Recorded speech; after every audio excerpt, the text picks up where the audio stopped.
Well, I've been here for just a little over 2 years now, and so I do have a different perspective, an educated one, if you will, by experience.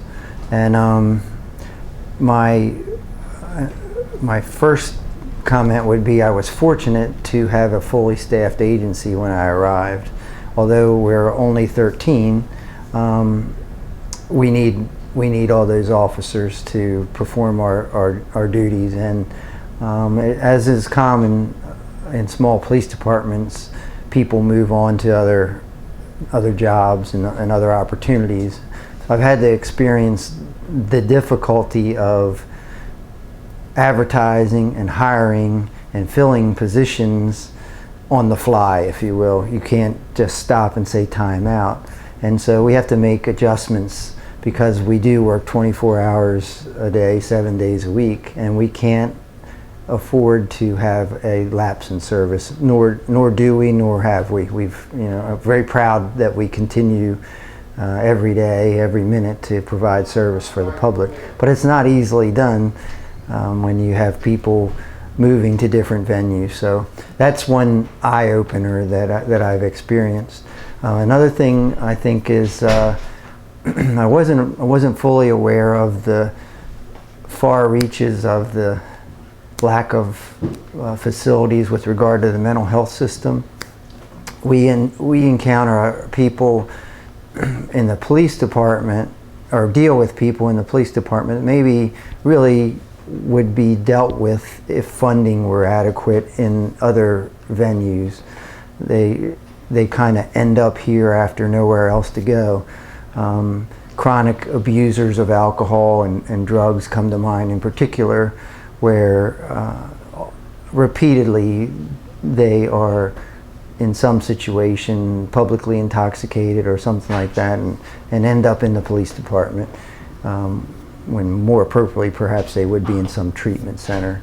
And that's quite time demanding for my staff, and we're sympathetic, but on the other hand, it's difficult to deal with. I appreciate you saying sensitized, and I believe we are. But yes, for instance, when we have someone who's intoxicated and they've been charged with something, they come back here to be processed, fingerprinted, and photographed and such.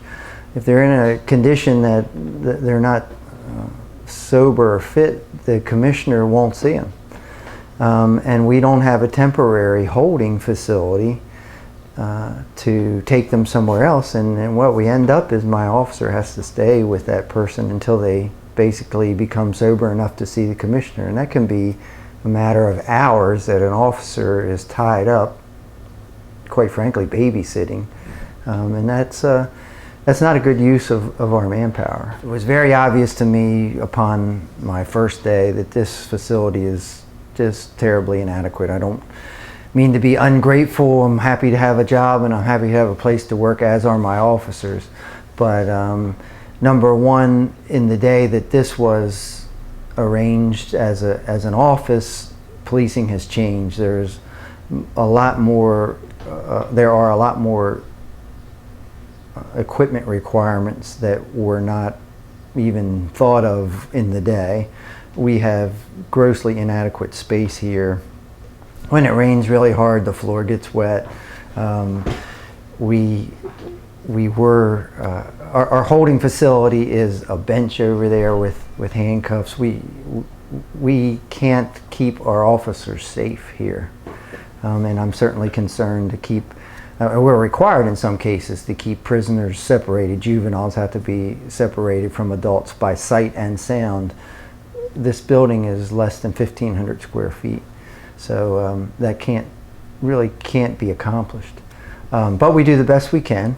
But we are looking for a new facility, so we are fortunate to be entertained by the council in that they allowed us to form a committee, and that has, I think, about 6 or 8 members, pretty much one from each ward in the town, myself, and Sheriff Price has come to several meetings.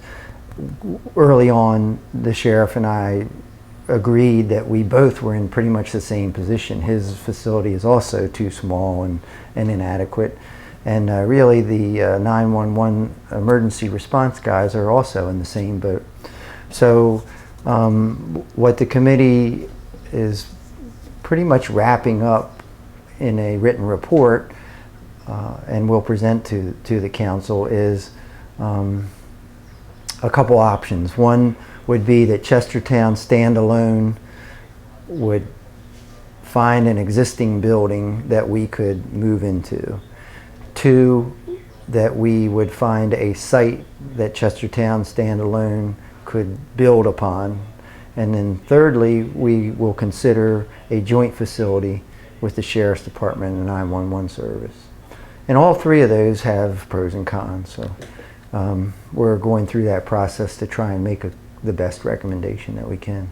I'm pleased with the support I get from the community. When I gave my little speech the first day I was hired, I mentioned, based on the population, which is 5,000, that I anticipate I'll have 10,000 eyes and 10,000 ears to help me do my job.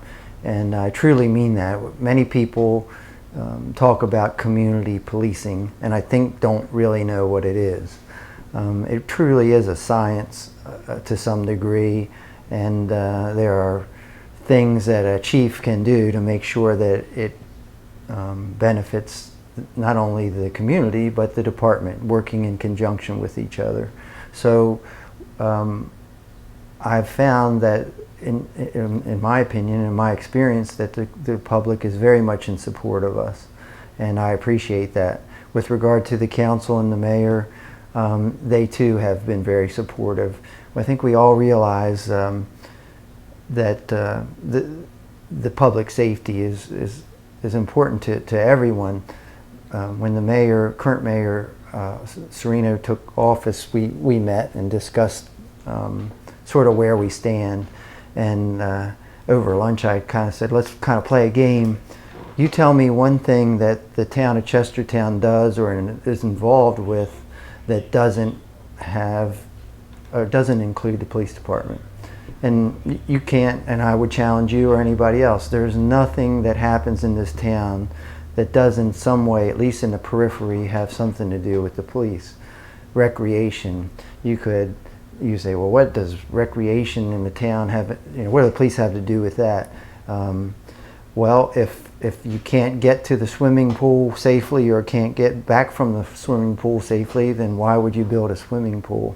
Education, we have several schools in town, and should we throw our money in education? That's great to spend money on education, but you can have a $50 million school building, and if your children aren't safe in that school or aren't safe getting to or from that school, then what have you accomplished?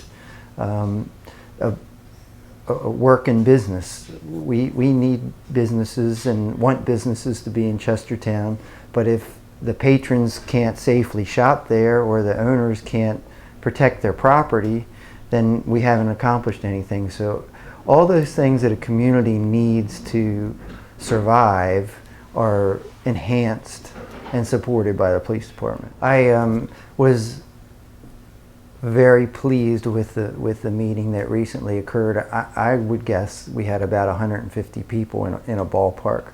That's a huge turnout, particularly being mindful that it was on July 3rd, when many people would have better things to do. And I took it as a positive. I was very happy to see the people, was happy to discuss the problem, and I believe that to do my job properly, sometimes bad things are going to be happening that I can only do my best, and the best thing I can do is be honest about them, confront the problem, and do my best with my officers to take care of it, and that includes working with the public, and that's exactly what we were doing that night. I used the term harden the target, and what I meant by that was understanding that even if it is a great place, and I believe it is, Chestertown, that we still can't be naive and think that we can just leave everything out in the open for anyone to come along and pick up. We need to lock doors, we need to lock windows, we need to be responsible and look out for our neighbors. And if only that 150 who were there did that after they left, I think it was a positive thing. Well, I'll take this opportunity, since you offer it, to commend my officers. It's a small town, and sometimes people view small police departments or officers in small police departments in not a serious way as I think they deserve. These men and women who work for a lot less than they could if they were with a bigger agency, and who, because of the small size, have to make a lot of personal sacrifices to cover schedules and to cover shifts, are so professional and dedicated. And that is something that I've learned over the last 2 years. I think they're taken for granted.